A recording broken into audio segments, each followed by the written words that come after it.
Hi, I'm Will Bruin, and I was just recognized as a Seattle Sounders legend. Now I get to do voice reads for the Sounder at Heart podcast network. Here we go.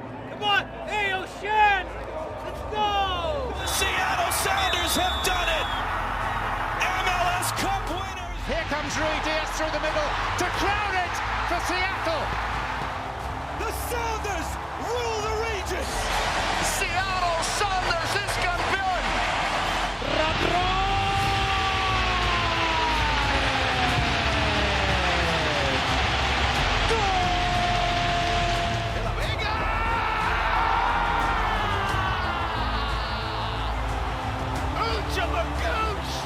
All creatures great and small!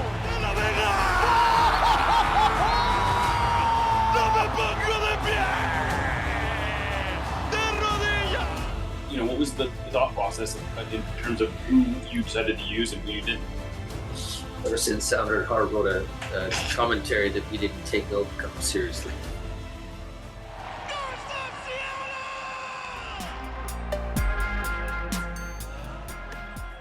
This episode of Nos Arietes is sponsored by Full Pull Wines, a Seattle-based wine retailer and proud sponsor of Nos Arietes since 2011. Full Pull was founded in 2009, is based in Seattle, and is owned and operated by longtime Sounders supporters. They offer the best boutique wines of the world to members of their mailing list, with special focus on their home, the Pacific Northwest. Welcome to another episode of Nos Arietes, part of the Sounder at Heart podcast network, sponsored by Full Pull Wines, Hex and Ferments, and our subscribers. We're recording on Tuesday, November 11th. I am your host, Jeremiah Shan. Today, I'm joined by Aaron Campo and our engineer, Lickett.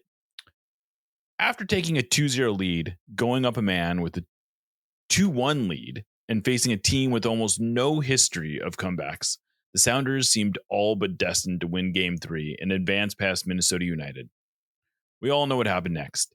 They blew that lead, gave up another goal, and needed a late equalizer just to force penalties. Andrew Thomas nearly led them to a win in the shootout, only for the Sounders to miss not one, but 2 spot kicks with a chance to win before Thomas put his own shot off the crossbar to seal the result. Brian Spencer called it the, quote, toughest loss he's experienced in his career, and even a few days later, I'm inclined to agree. That was brutal, Aaron. I don't know or even know where we go from here.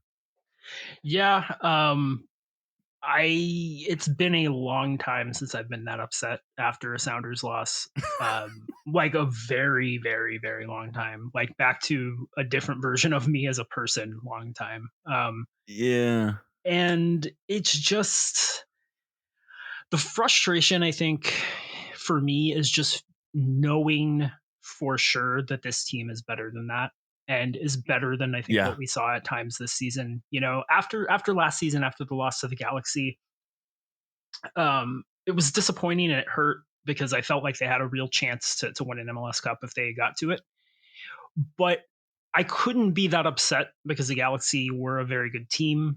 The Sounders were better on the day too. Like I don't think there was really any question that the Galaxy, as close as that game was, were better on the day. But I don't want to interrupt. Go ahead. No, I mean it's a great point, and I think too, like there was a feeling that we'd kind of been getting away with it a little bit, you know, and so it felt, you know, the season had been such a up and down, such a roller coaster, but it ended on a positive note. Finally beating LAFC in LA was almost felt, you know, was like 80% to an MLS Cup already. This season, man, this team was so much better than that team. Yeah. They were mostly healthy for the first time. And I just, you know, the draw was probably felt like as good as it could have gone. Considering where they were in the table, how they performed in the regular season. And I just, you know, I felt like LAFC was a better team, but I thought with some breaks, this team, there wasn't another team in the league that I would take, you know, over them in a knockout game, you know, or at least that I wouldn't give them a great chance with. And they should have won the series. They dominated the whole series. They were the better team in the first game. They blew Minnesota off the pitch in the second game. I know Minnesota got the 2 goals, and that was disappointing to see, but it was very lopsided. And there's just no excuse to lose a game like this. It's just, it's crazy. And I'm sure we will get into the format. I have problems with the format. I want to get into a discussion about the format, but the reality is the format is the format, right? And the Sounders had a 2-1 lead, up a man. Minnesota looked like they were totally falling apart. And it's just, it's unfathomable to me how they lost control of the game, how they allowed Minnesota so many chances on set pieces, and just how bad this team's bread and butter last year was set pieces, scoring them and defending them. They were great defensively on set pieces. They were great scoring set pieces. And then this season, not great scoring set pieces and just total garbage defending them. And that was their Achilles heel in the end. And, you know, the shootout, it's frustrating to miss those 2 chances where you have a shot at a win. It's extremely frustrating. But I just can't get that mad at anything that happens in a shootout, right? It's just, shit's going to happen in a shootout. Lionel Messi has missed a critical penalty kick in his career. You know, that's the nature of the game. It never should have gotten there. Never, ever, ever in a million years should have gotten to a shootout. And I'm still just completely flabbergasted as to how they let it get there. I would agree with everything you said. I will just sort of put a little twist, at least on the shootout. I think the shootout has sort of haunted me for the last few days, maybe more than you, in part because it seemed like one of these things where they had a get out of jail free card just ready to be played, and they couldn't play it. You know, if you had, 5 minutes before the end of the game, or 85th minute, let's just say, it was feeling pretty despondent. I cannot believe they blew this game. Morris scores that goal in the 88th minute. At the same time, Andrew Thomas puts on his gloves and goes into the field. And it was like, all of a sudden, it was like you could see it playing out.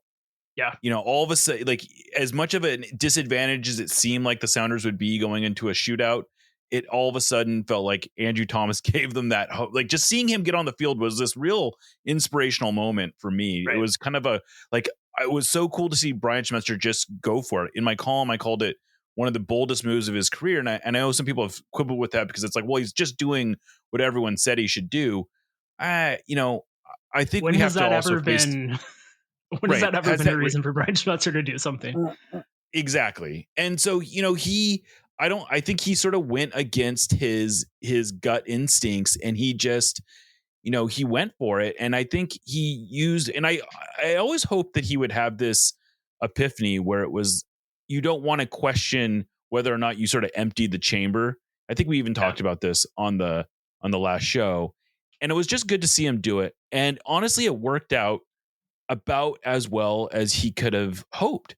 And it had this storybook element where Thomas comes in off the bench.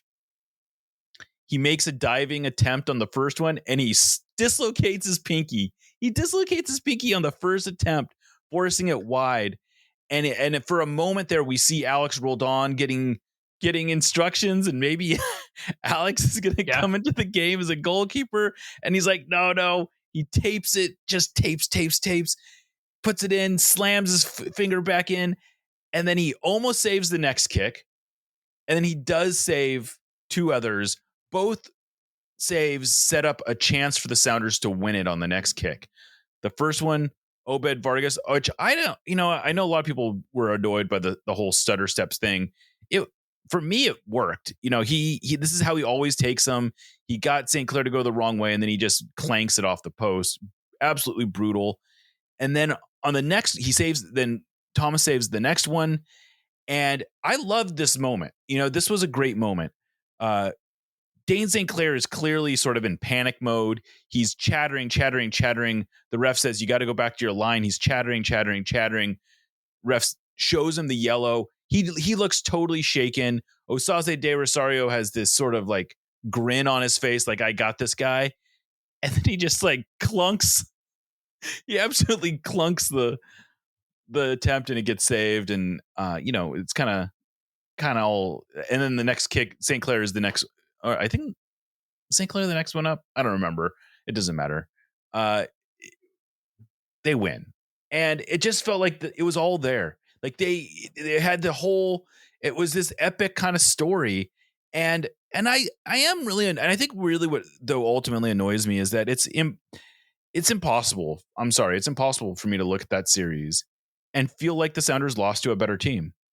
Yeah. They were the better team in first game. They were, like you said, they were by far the better team in the second game. They're the better team in this one. And I know it's one of the things that one of the commentaries I've heard is that the Sounders took their foot off the pedal. I don't think that's entirely fair to what they did. No, because after they went up 2-1, they were still pressing for a third goal. They had 2 or 3 great chances at it. The one that is obviously going to haunt everyone is the Rusnak chance where Christian Roldan does this perfect cutback pass to Rusnak, who's just sitting on the penalty spot. He has St. Clair fully going the wrong way. By the way, he has Alex Roldan off to his right if he wants it. He doesn't need it, but I think that's part of why St. Clair committed so hard to the other side. And he just has a wide open net and he puts it off the post. Rusnak himself said it might be the easiest chance that he's had all year. And it was that kind of night. It was that kind of night. It was. Yeah, it really was. And I think that I hate this trope a lot of the time, but I think it's true here. Like, I think that ultimately the Sounders just kind of beat themselves, missing the easy chances, giving up the set pieces against the team. That's how they score goals. That is how Minnesota scores goals, long throws and set pieces. Not only do you know that's how they score goals, they are a man down. Both times they get a runner free at the back post. How does that happen? Yeah. They have one less player on the field. Yeah, it's crazy. It's just, if this team had a history of being bad at defending set pieces, like, it's not like there was that much turnover since last year when they were one of the best teams in the league at defending set pieces. It really defies explanation. And it's, credit to Minnesota, I guess. I don't know. I grew to really dislike this team over the course of the series. But they took their chances, right? They took the chances they had. Yeah. But the Sounders gifted them those chances. There's no reason that you should be. Yes, ultimately the goals came off of set pieces, but they got the set pieces because they were consistently putting pressure on the Sounders, despite being down a man. And despite being a team that is generally not good at putting pressure on the opposition. Oh man. And playing from underneath. Yeah. It's I did a little research into this. Yeah, I know. I did some research into this because I couldn't help myself. Yeah. But the last time Minnesota had overcome a 2-0 deficit was in 2020. Yeah. They had never come back, or I'm sorry, under Eric Ramsey, they had been 2-14-1, I believe, when they were trailing just at halftime. They scored more goals down a man, which was 2. 2 of those goals came when they were down a man. They scored more goals in that game than they had in their entire 10-year MLS history. They had only scored once before down a man in their entire history. This is not a team that was built for comebacks. This is not a team accustomed to coming back. They were not, there is no reason at all that this is not like, Miami does this to you and you go, what are you going to do? It's Miami. Sometimes they just kind of go on a heater. This was not that. This was the Sounders just absolutely, I hate to say it, choking it away. I heard someone say that, I think it was Matt Doyle said that on SoccerWise this week. And it had not really I had not really considered that possibility that the Sounders had choked this result away. And I think they did. Like, I hate to say it, but I think this is a clutch team, and yet they were anti-clutch in this game. Yeah, it was just so uncharacteristic.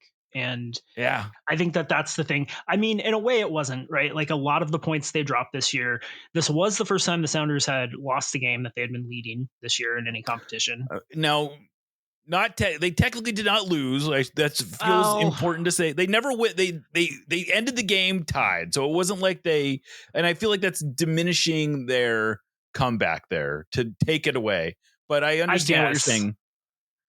This had been sort of a hallmark of they had given up a lot of leads this year. That is absolutely 8 times. This was the 8th time this year that they had essentially dropped points in a game that they had led.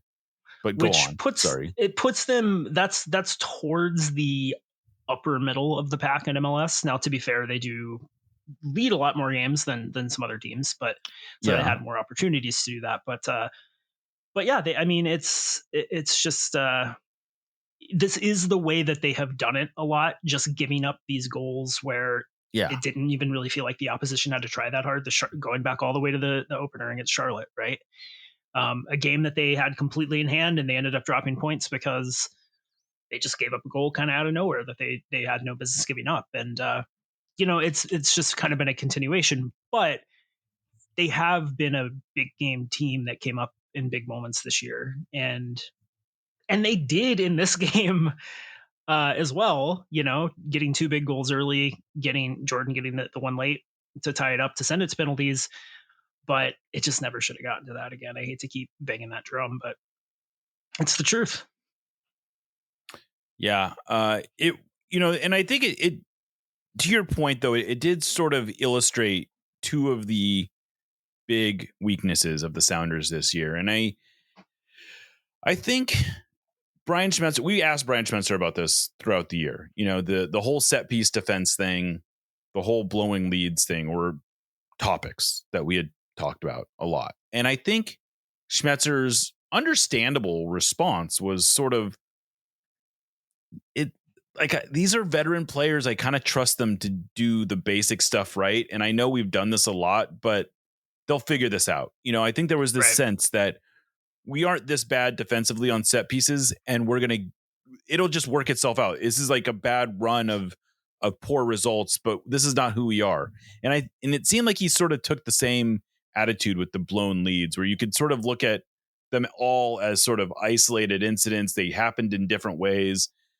But here we are, the season ending on these 2 things converging the way that they did. And it's hard not to feel like we saw this coming. We just didn't know what it was, And, I don't have a good, in some ways, I feel like at the end of almost every year, we look at the team and we look at the roster and we go, okay, well, we knew we were kind of short here, and this is what has to be done to improve it. The last couple of years, it was they got to be a more effective, offensive team.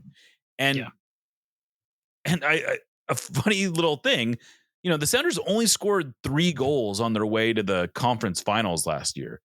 Right. They scored 7 goals in this 3-game series. Yeah. You go back to 2023, and I think they only scored only 4 or 5 goals in 2023. They scored 7 goals, and I think they only scored 3 goals actually, and because they got shut out to LAFC in the conference semifinals. This was, they figured it out, and I know one of the sort of like rebuttals to that is, okay, so they fixed the offense, but it cost them their defensive solidity. The numbers don't really bear that out, because from open play, the Sounders actually allowed fewer goals this year than they did last year, if you don't count. So that's not counting own goals, not counting set pieces, and it's not counting penalties, which I don't think you can, any of those things, I don't think you can really put on the defensive, what you're giving up by attacking more. They were much better offensively from open play. I'm not really seeing the connection, and they essentially had the same defensive players on the field for those set pieces. I don't think it's as easily explained as, well, they just started throwing numbers forward and that's what caused them trouble. I think it's a fair point. I hear what you're saying. I will push back a little bit and say that I think that teams that push forward a lot are going to give up more set pieces. They're going to get themselves But into they more did. That's the situations thing. where They they're didn't give giving up more set penalties. pieces. Did They they gave not? up the same number of shots on set pieces that they did Well, last year. That's fair then. Penalties, I think, though, that is something that you would see in cricket. Maybe, yeah. I do think that the Sounders were unlucky in terms of like an underlying numbers perspective. That is true. They did underperform their expected goals against, I think, by a pretty decent margin. Yeah, they gave up, just to put some numbers to that, they gave up about 4 more XG on set pieces this year than they did last year, but they gave up 9 more 12 more goals, I think. And that's the thing, is I think that even if there's not a causal relationship between their goal scoring and their defensive numbers going up, like you can live with giving up 4 more goals than you did last year if you're scoring 20 more or however many it was. So yeah, I don't know. I mean, that's that's an interesting point. I still think there's probably some kind of connection there, but it's probably overblown to some degree. But they've got to figure it out. Like, you just can't be that vulnerable on set pieces. And it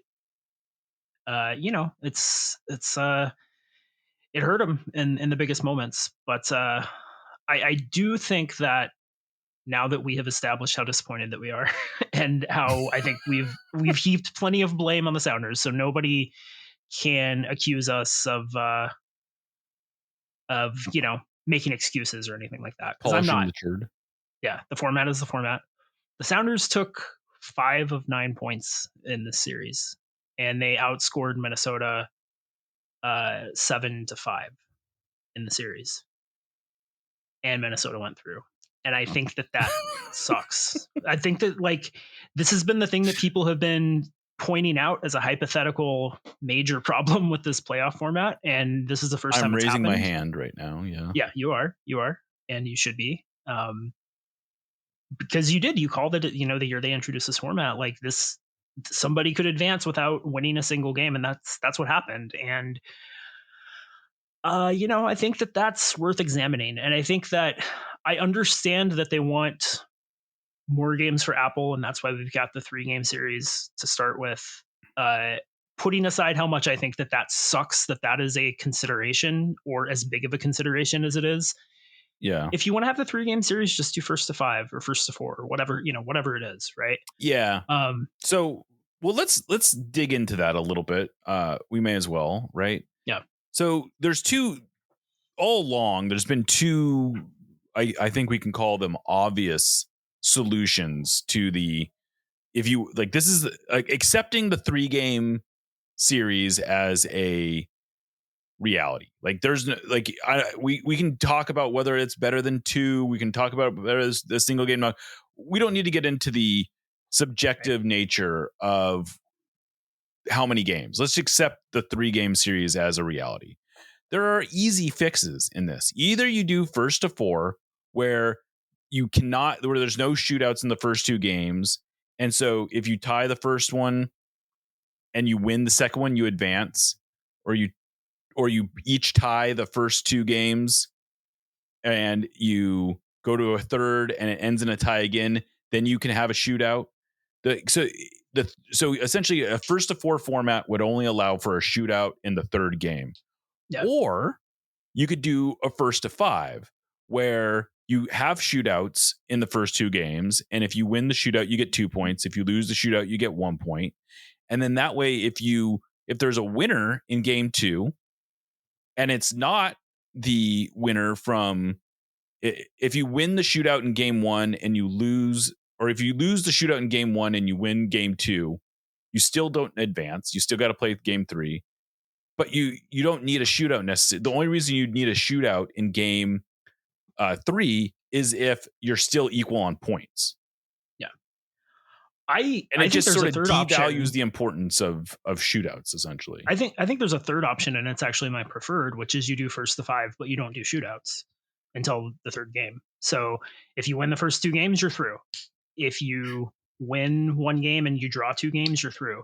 If each team draws a game or each team wins a game and there's a draw, you do shootouts, right? 3 draws, you do a shootout. That's my preferred. That's my preferred system, because I think if you are really the better team and you really deserve to not have to play that third game, because that does give you a pretty big advantage, I think, over your next opponent, win the first 2 games, right? If you have if you're Minnesota, right? Let's play devil's advocate. If you're Minnesota and you work out a 0-0 draw in the first game and you lose the second game, I feel like you should have a chance to win your third game, right? I think my thing is that I want to avoid penalties as much as possible, because they're the best tiebreaker we have. I can't really think of a plausible one that's any better, but we should be doing as much as we can to never ever use them, because they are fundamentally such a coin flip. But I think any of those 3 options is infinitely better than this one. It's the only thing I can think of is that they think penalties make for good TV, and so they want to have as many shootouts as they can. Yeah, I think you're right about that. I think that's probably why they do it, and I don't like it. I am with you. No. I think we should be devaluing the shootout in the playoffs, because it's not soccer. I mean, that's the reality. Yeah. It is the equivalent of settling a tie game in basketball with a 3-point contest, or in baseball with a home run contest. These are not things that happen. I understand that soccer is the nature of soccer is that it's hard to score goals, but I mean, I would much rather. I have even one other easy solution. In Game 3, play overtime. Why can't we have and why not make it golden goal overtime if we want to get crazy? I don't see why we don't have I understand why we don't have overtime in the first 2 games, because it would just get to be a little bit much. Sure. But there's no good reason there's no overtime. Although there's a week between every game. Is it really exactly that much? Right? I just nothing about this format makes sense. No, it's extremely annoying. I don't like the format. I didn't like the format when it was announced. I think the potential flaws were immediate. I'm a little bummed out that they never addressed those flaws. Someone in the competition committee really likes the idea of lots of shootouts, which, hey, I will say this. As frustrating as this game was for me, I think for neutrals, it was a lot of fun. Sure. But allowing overtime wouldn't have diminished the fun. It was still a crazy game. Yeah, it would have made it, I think, a lot better. And I don't buy the idea that people like penalties. Nobody invested in the game, and that is 80 to 90% of the people watching any given MLS game. Nobody likes them, right? Maybe if you know you're getting away with something by getting to penalties, you're happy, but you're still not going to enjoy watching them. And as a neutral, I hate watching penalties. It's stressful. Even if I don't care who wins, it's stressful. And I think it feels just like a imperfect way to decide a winner. So I don't know, man. I really hope that I am wrong. And that is not the reason, because I think that's the reason. I don't know what else other reason there could be. Yeah. And that's just to decide your champion, it's just it's just gross. It's just indicative of so many things about the world that I truly cannot stand. So another thing that come out of this series, which again, maybe this is credit to MLS, right? The other thing, I think, like one of the other reasons that the 3-game series, I think the organizers like about the 3-game series, is that it allows for an opportunity to have some real animosity between teams, which is good television, right? There's storylines to follow. And I think to the degree that there was a rivalry between the Sounders and Minnesota before this game, it was very much the Mad Men meme, right? Yeah, for sure. Where Minnesota says they hate us and we respond, we don't think about you ever. And that's true. Right. Like, I don't know that I I don't know if I still think about Minnesota United a lot. I don't think I would consider them like a genuine rival, but this does something. Like this gets something going. Like I think I hate Dane St. Clair. Yeah, absolutely. Absolutely. I think I dislike Eric Ramsey. But I always kind of disliked Eric Ramsey. The time he said football pitch, I wanted to stuff him in a locker. Yeah, he's pretty awful. And like I said last week, that I don't begrudge any team doing what they need to do to win games, and I don't. But fuck them.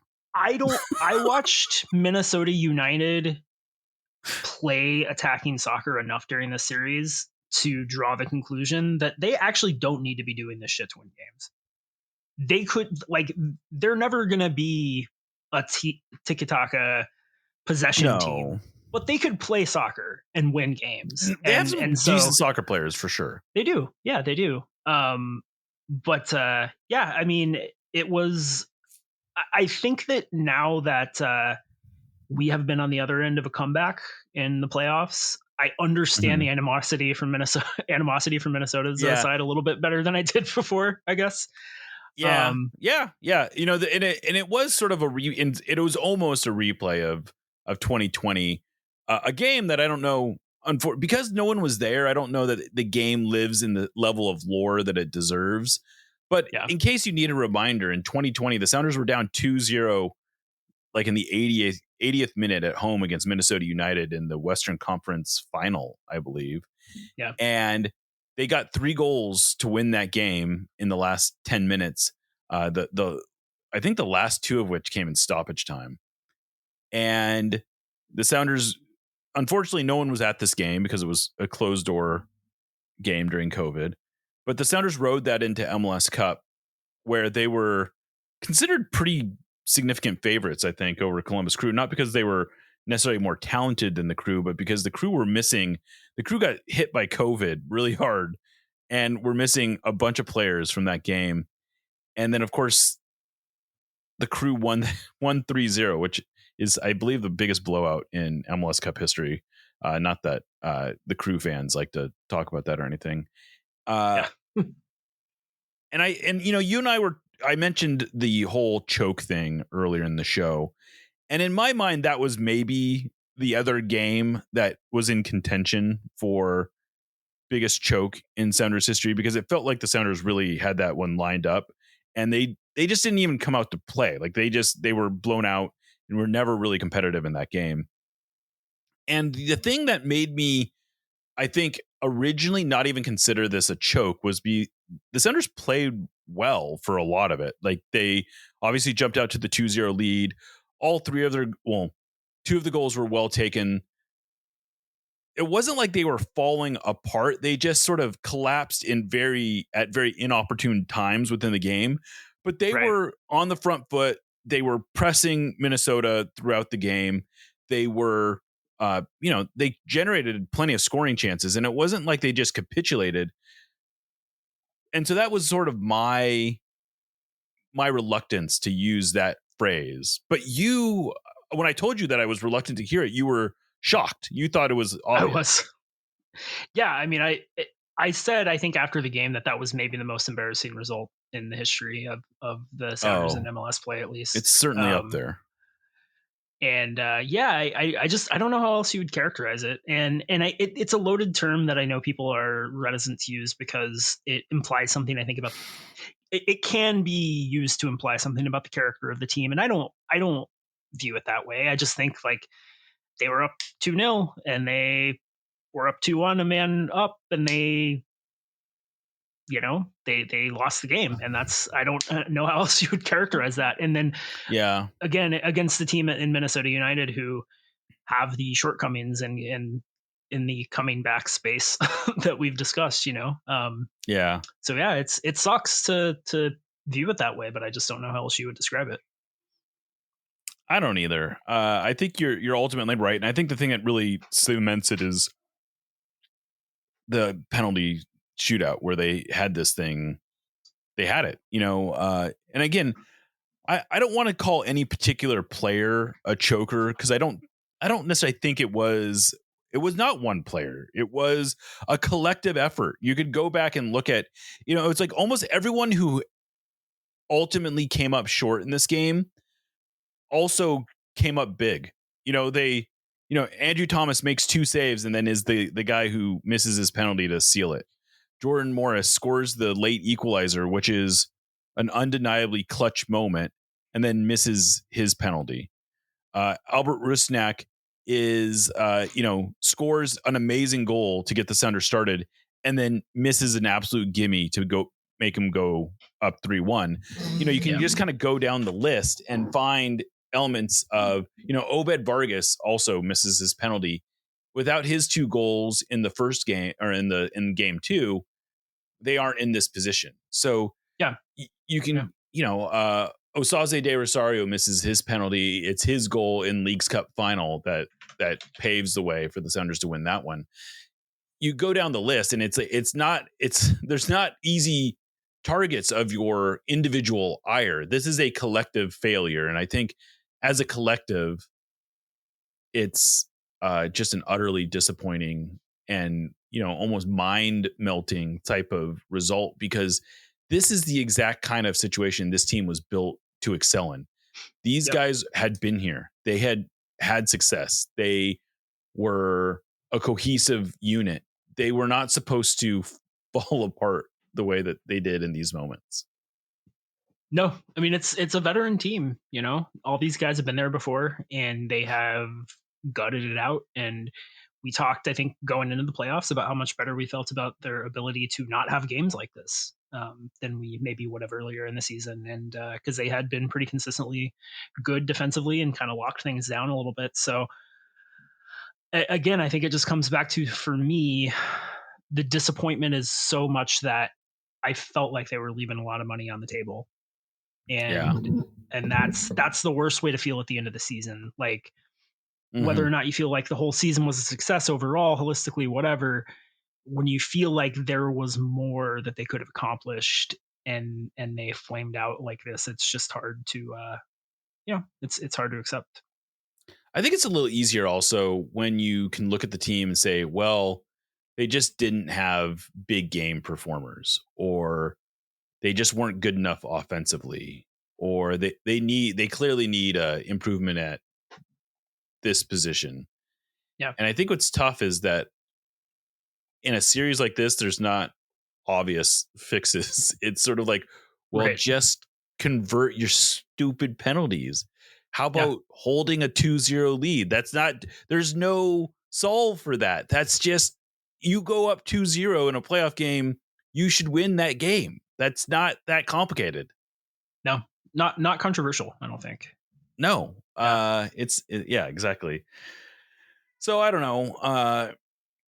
It's going to be a very interesting offseason, as it always is. I think we should probably, though, take a break. We'll come back and try to figure out where we go from here and what we think this offseason is going to look like, because I think that's, I don't know when the next time we're going to go to talk about this, but this seems like a good place to sort of set the table and figure out where things might be going. You're listening to No Sadieta as part of the Sounder Heart Podcast Network, and we will be right back. Thank you for listening to the Sounder at Heart Podcast Network, which now includes No Sadietas, Lobbing Scorchers, and the Cooler Guild. Although this podcast is free, it's only made possible through our paid subscribers. Plans start as low as $30 a year and allow us to remain independent and mostly ad-free. Subscribers get access to all our written and podcast content, including a full-text RSS feed and a mostly ad-free podcast feed that includes every show in one spot. If you really like what we're doing, though, I'd encourage you to sign up at our higher tiers, which include all sorts of various perks. The most popular of those is our members-only Discord, where the real Sounders sickos hang out. I know I've called this group the smartest, funniest, and best-informed Sounders fans in the world, but it's more than the rough equivalent of a Sounders Mensa meeting. Discord is where we make things happen, like for real. You know the promotion the Sounders ran that offered fans the opportunity opportunity to trade in their Messi jersey for a Paul Rothrock one? That originated in our community. You'll not only be the first to know about stuff, but you also have a semi-direct line to the movers and shakers at the Sounders organization. If you want to be one of the totally normal people who occupy the Sounder at Heart Discord, just become a supporter of Sounder at Heart. Anyway, thanks for listening, and go Durs. Nos Audietes, admittedly, is not exactly known for our spicy takes, but that doesn't mean we want our food to be mild. Spice up your life with Hacks and Ferments. Handcrafted in Georgetown and made with the best local ingredients from across the Pacific Northwest, they specialize in unique small batch fermented hot sauces and vinegars. Hacks and Ferments brings bold flavors and natural fermentation together for something truly special. Whether you're a heat seeker or just looking to elevate your cooking, you'll find something you love at hacksandferments.com. That's HAXANFERMENTS.com. And right now, if you use the code SOUNDERATHEART, that's all one word, at checkout, you will get a free hot sauce with your order. Again, go to hacksandferments.com, use the code SOUNDERATHEART at checkout for a free hot sauce with your order. Hacks and Ferments is a proud sponsor of the Sounder at Heart podcast network. Welcome back to Nos Audietes, part of the Sounder at Heart podcast network. We are going to look ahead to this offseason. It's still obviously very early. I don't think the Sounders even met with all the players yet to tell them what they're going to do. So we don't know exactly what is going to happen. They do have a bunch of guys who are either out of contract or going into a option year. We may as well start with the roster. Aaron, is there anyone that, and let's just start right at the top. Stephen Fry is going to be out of contract. He has said that he would like to play one more year. He's also made some comments about wanting to he hasn't indicated that he's ready to just be a backup. Like, he wants at least an opportunity to still be a starter. Now, whether he was talking about, this was about 2 months ago that he made those comments. It's possible he was just talking about this year. But I think that's the biggest question mark, probably, what's going to happen, where it's, what do you hope? What are you hoping? What would you like to see happen with Stephen Fry? My biggest hope is either that he retires because that's truly what he wants to do, and that he's happy to hang him up, or he understands that Andrew Thomas needs to be the starter next year. They need to figure out what they have in him sooner than later, and he's going to need to be given every opportunity to keep the job, and accept that and be okay with playing, in League's Cup or whatever other, maybe they'll be in Open Cup next year. I don't know. And get, I'm sure occasional starts during league play. And he's truly okay with that. And Brian Schmetzer is also committed to that, right? Because one of the things I do kind of worry about is, in 2014, Steph's first year, he had some pretty significant struggles earlier in the year. He hadn't started for a couple of years. He was coming off an injury. I think there was a lot of pressure moving from Toronto FC that to that point had never done squat to, a team that expected to be competing for trophies. And he had some high profile mistakes. He gave some goals he shouldn't have. And, Ziggy stuck with him and he turned into the Stephen Fry we know and love. Right. And I hope that Andrew Thomas would get that same opportunity if he struggles. I worry that it's a lot harder to not look at your bench and think about making a move when Stephen Fry is sitting there. And Brian has shown a propensity to stick with veterans, maybe a little longer than people would like. So that's a concern I have. But if everybody's on board with Andrew Thomas as the starter and he's going to have to really lose the job for that to change, and Steph is okay with that, that's the best possible outcome, I think. Yeah, I would say it's a realistic outcome. I would like that to be the outcome as well. I would think the big part of it will be Steph hopefully willing to take probably half of what he's making now. I think he's on 600,000 right now.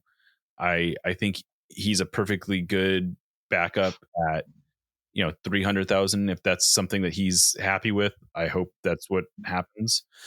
And I do think, to Brian's credit, I think he's shown a good track record of, once he's sort of made a decision about moving on from a veteran, that he's stuck to it. Ladero was here. Maybe he was starting longer than we would have liked, but once he was no longer the starter, he wasn't, getting back into the starting lineup, even when, Rusnak wasn't necessarily killing it. Although, I mean, Rusnak didn't exactly give him a huge opening for it, but right. I think Rui Diaz is kind of the same deal, where, once it took longer to get him to the bench, but once he was on the bench, he kind of stayed there, and he was more of a backup. So I would like to think that if that's what happens with Fry, I will say that I'm very ready for the Andrew Thomas era to begin. Yeah. I was okay with Steph being the starter. I appreciate that I guess Steph was open to the idea of Thomas coming in as the shootout specialist. That's kind of a bummer if that ends up being the last thing that Steph does as a Sounder. I hope that's not the case. But, I do think it shows his leadership and his self-awareness that he was willing to take a step aside. He has not been great in penalties. I think he recognizes that. And the reality is that Thomas gave the Sounders a wonderful chance to win that shootout. And it's hard for me to imagine that Steph would have performed quite as ably. And, I'm glad that Thomas got that opportunity. So hopefully that's what happens. But yeah. So the next player who I think has a big question about them. So just so the other players that are out of contract are John Bell and Paul Rothrock. I believe that's it. We still, we actually someone asked Paul if he was coming back next year, and he was, as you would expect, very non-committal. Basically said he'd like to come back, but that's not really entirely up to him. Yeah, I don't know that there's much to be said. I think we probably would both like to see him back, but whether or not that happens is sort of out of the Sounders' control. I would love to see John Bell back as well. I just don't think that's going to happen. I feel like someone's going to be willing to pay him more than what the Sounders are. And he probably deserves he deserves a little bit more of a clear path to potentially starting. Like I don't even think he was on the roster for the last game. And he didn't play either way. And it's not really hard to question that he was at best third or fourth center back on the team right now. So, but anyway, those are the big ones there. And then as far as options go, there's a lot more options. Yamar Gomez Andrade has an option coming up. I would think the Sounders will pick that up, no question. Although it's worth talking about, is it worth exploring a trade for Yamar if the Sounders can do that? I think it's definitely worth exploring. It's definitely one of those things where you would always rather move a player too early than too late, I think. But the big question for me is, who are you going to replace him with, right? Right. Because I think that this team I love Jackson Reagan. I think he's a great player. I think he needs a Yamar type center back paired alongside him. I would agree with that. And so those don't come cheap, right? If you want to go get Yamar too, a guy who is a little bit younger, but the same caliber of player as Yamar was when he got here, you're going to have to spend some money. And I think that becomes a lot easier if Obed Vargas moves, which I'm sure we'll get to. But they're going to have to free up some cap space, most likely, because you're probably going to have a transfer fee hitting the cap unless you can find a free agent somehow, or swing a trade for a very high profile center back. I mean, Chad Marshall did not require a transfer fee, so maybe you can find a way to get a player of that caliber within the league. But I don't see different era of MLS. But yeah, I absolutely, yeah, understand your point. I don't see a way that you are able to adequately replace Yamar without other things happening elsewhere on the roster. But right, and the reality is he's still a bargain. He's less than $900,000 this year. Even if he goes up to like $950,000, that's still an absolute bargain. When we were talking about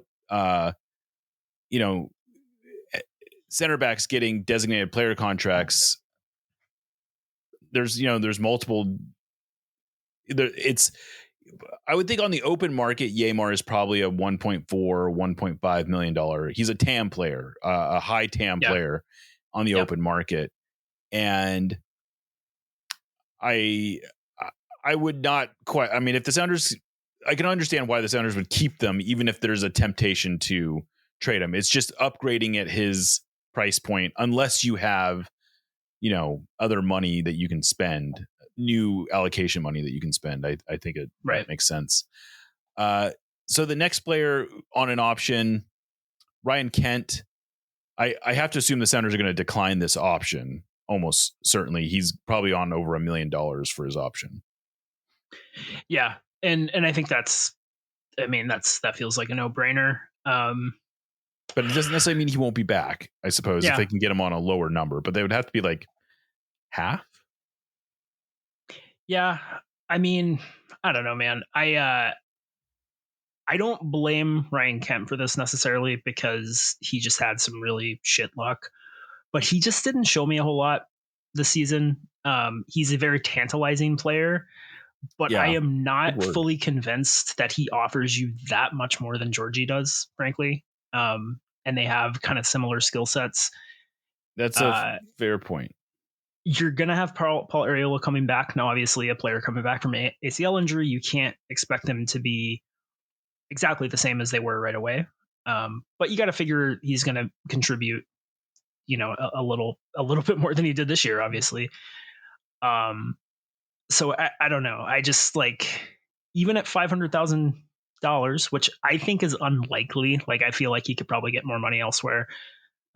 Even with an MLS, right? If there's a team who is willing to give him a starting job and pay him, $850K or whatever, I think that makes all the sense in the world for him to take that kind of deal. And there are teams for which I think that as a gamble makes sense, because maybe with consistent playing time, he finds his form and can be a really effective player. But for where the Sounders are at, for the congestion they kind of have at the winger spot, I'm just not sure it makes sense unless it's a huge discount.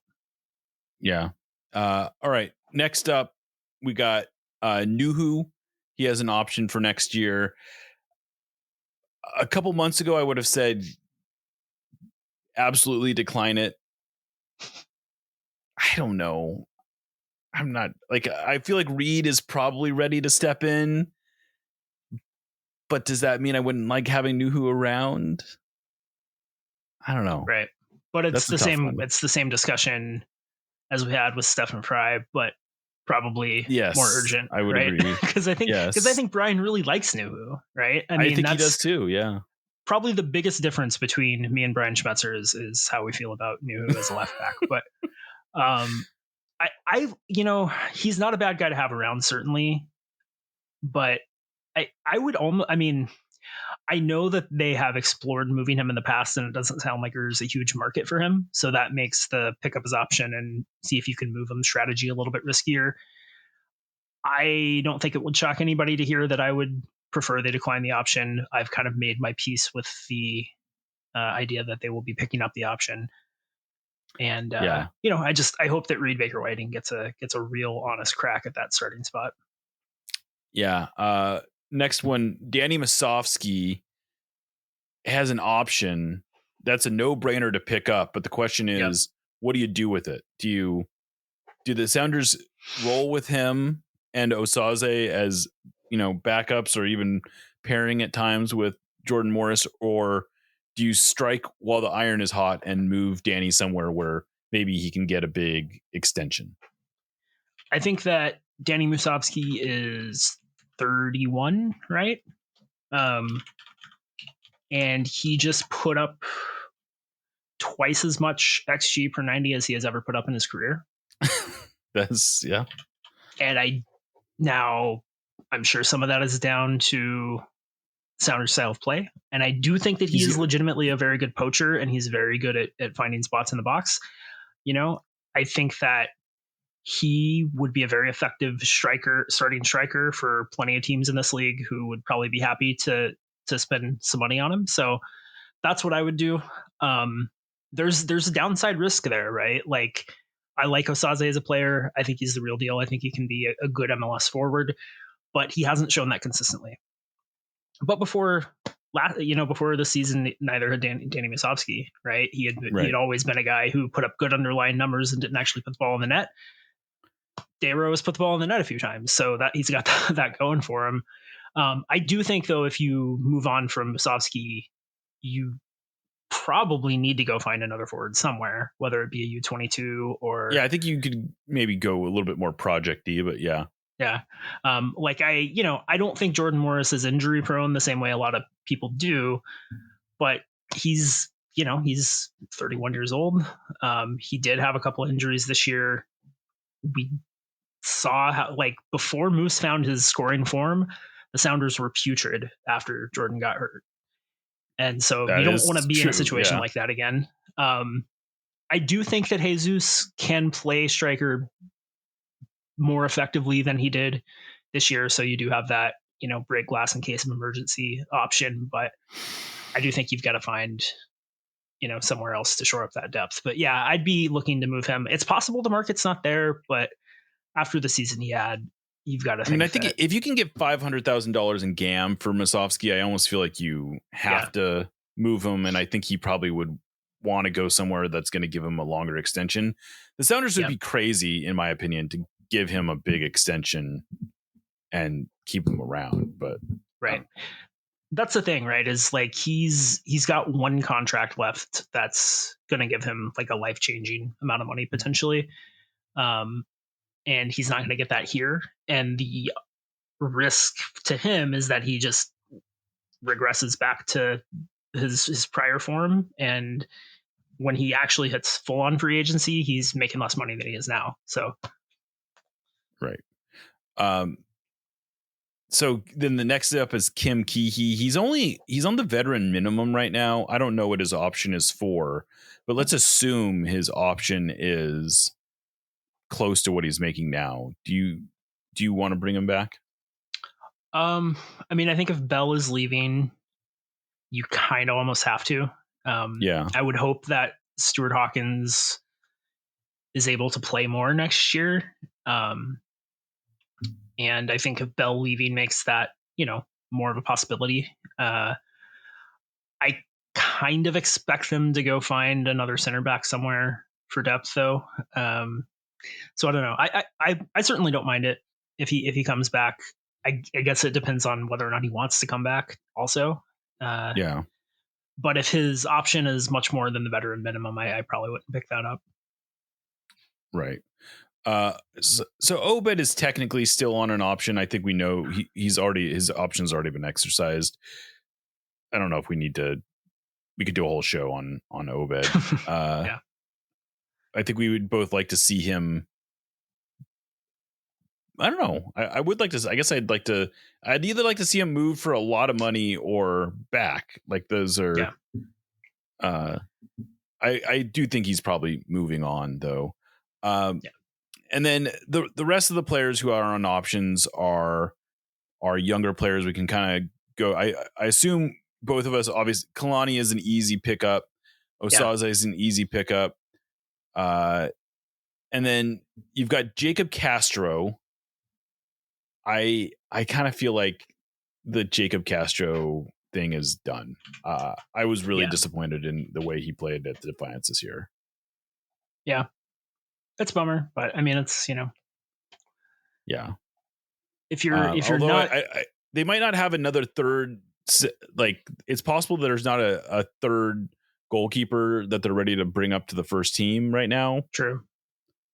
But yeah, I guess, but like, I just feel like if he's on a pro contract, I'm sure you can find somebody else that could take that, but that minimum contract and fill that spot, and then he gets a chance to go somewhere else.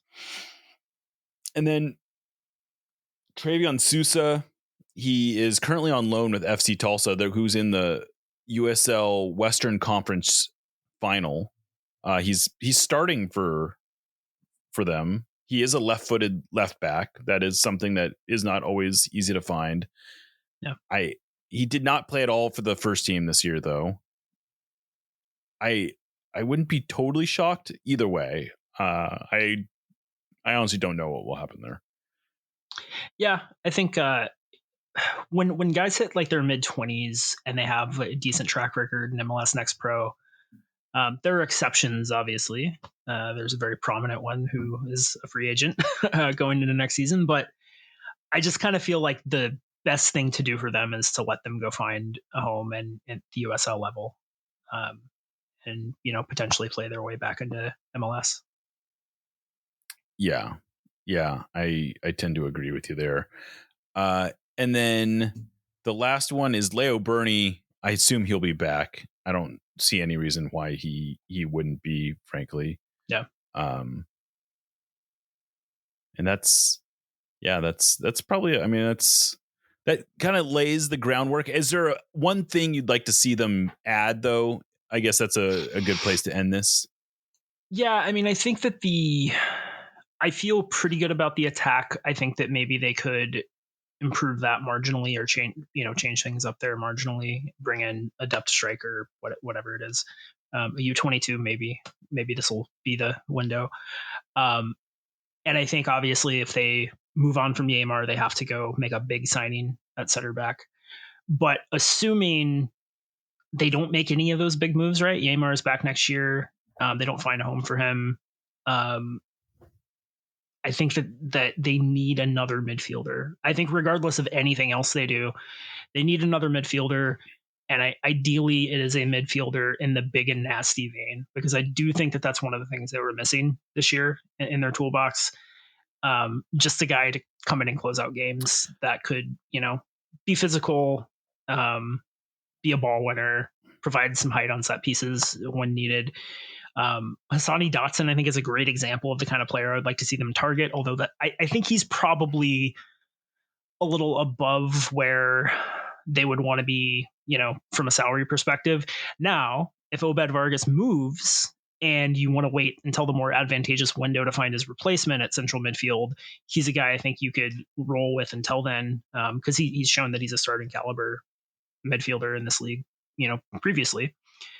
But a player in that mold is who I'd like to see them bring in, because I think they could just use a little bit more aggression sometimes in central midfield. But other than that, man, the roster is good. Like, I do think this is a really good team. Like we talked about in the first segment, is what I'm hearing you say. Yeah, like part of the reason the way it ended was so frustrating is I think that they're, if not in the S tier with LAFC and Miami, they are right below there, and they should be making a deeper run. So they don't need major surgery by any stretch. So but I do think that the summer window could be pretty interesting if Obed moves, because I think that's probably where they'd wait to reinvest some of that money, and how they manage to do that with all 3 DP spots spoken for could be interesting to see.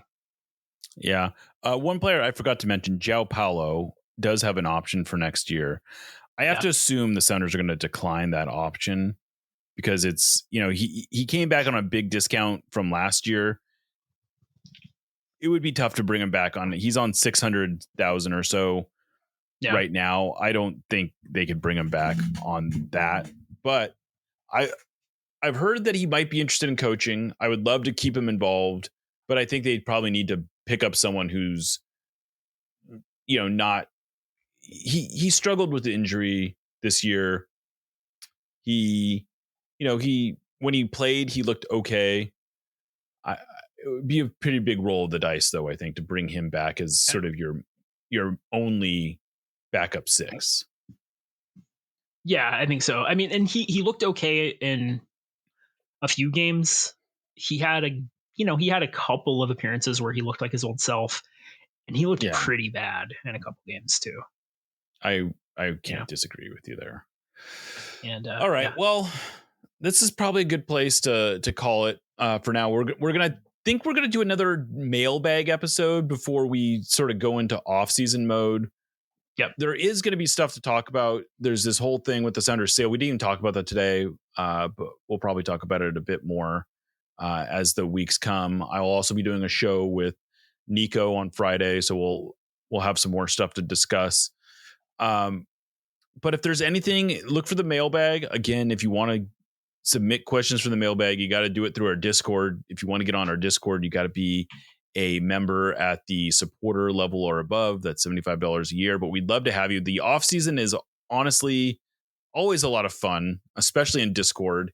It's been actually some of the more interesting, more fun conversations we've had, because we're not just fighting about why we blew that game. We're talking about all kinds of stuff going forward. So urge you to sign up for that and honestly support everything that we're doing, because this is that's honestly how we keep doing this. But anyway, Aaron, it's been great. Again, we'll do another episode before we go into off-season mode, I'm sure. But that said, I'm Jeremiah Shan, signing off for Aaron Campo and Lickett.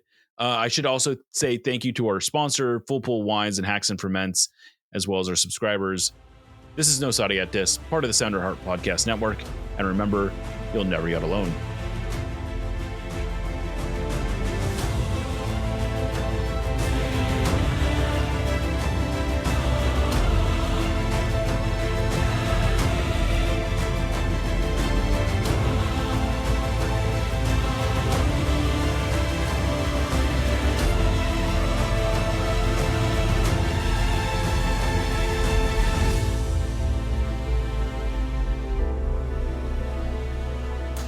Let's go, Sounders.